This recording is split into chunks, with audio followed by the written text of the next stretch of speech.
Today we have this 1936 Royal KHM vintage desktop typewriter. I'm going to show you how to use the functions and make sure they all work. Paint is really nice, glossy black, and the logos look really good for how old it is. Almost 100 years old. This is your adjustable paper guide that helps feed the paper straight into the platen. And this main roller is your platen. Your margins are located behind this panel that flips forward. And you just move them like this. On each side, that's your right margin. This is your left margin. And we're gonna put these on the edge of the page. And we'll feed the page in through the paper guide into the platen and lift the paper bail, and it sits on top.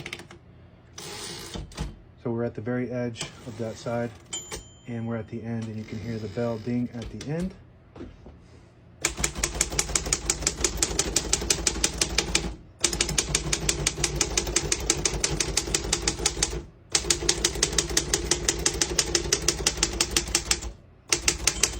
Once you hear the bell, you're at the end of the margin.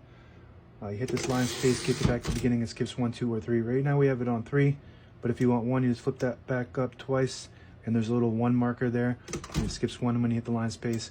In the middle, it skips 2. We're gonna keep it on single and finish typing. I believe that's right there. As you can see, all the keys type nice and none of them skip or stick. I'll type a sentence in red on the next line. Switch from black to red, you flip the switch over to the left. There's a blue dot, a red dot, and a white dot. When you have it on blue, it hits the top portion of the ribbon. When you have it on red, it hits the bottom portion of the ribbon. And when you have it on white, you have to hit the switch to get it on white. It hits, the ribbon vibrator doesn't go up, so it doesn't print at all. And there's a little lock here, so that way you don't accidentally put it on white, and then it doesn't print at all.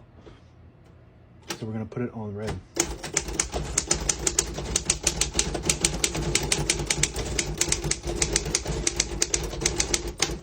Really like this machine. This is probably one of my favorites of all time. Very sturdy and well designed. This is top of the line technology back in this time. That print looks really good. And it will last forever if you take care of it. It's almost 100 years old and it still works like almost like new. To pull the paper out easy, you just flip this switch forward and it unlocks the rollers underneath the platen, allowing you to pull the paper out easy. Or load thicker paper like carbon copy or cardstock or multiple pages.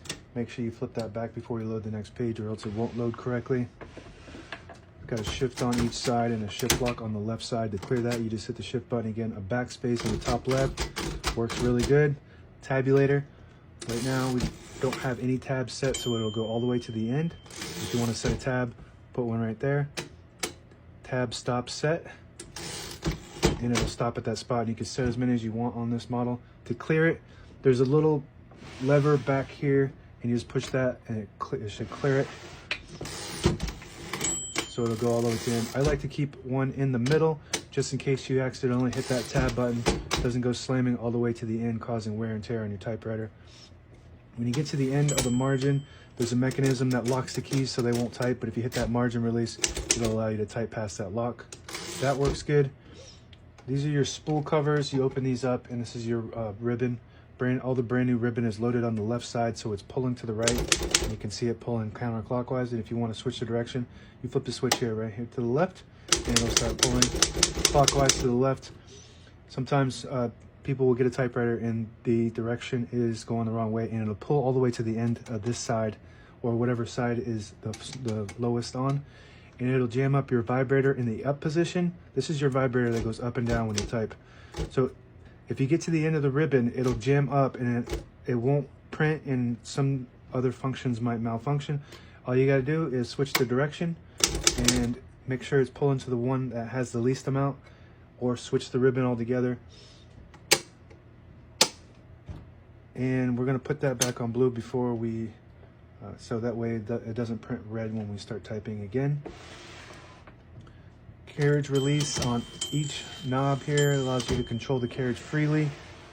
These are your tabs, so whenever you set your tabs, these will poke out a little bit, and you can actually reset them with your finger if you want to. This mechanism, if you flip that up, it'll disable the spacing on your platen, so if you have it down, it'll start clicking like that. Each click is a space, and I believe if you push this in, yep, same concept. If you push this in, it's like a quick action disable if you want to just get to a specific part of the page without having to deal with the spaces. And that's about it. Now available on eBay or Etsy. Search Brooksaw Antiques.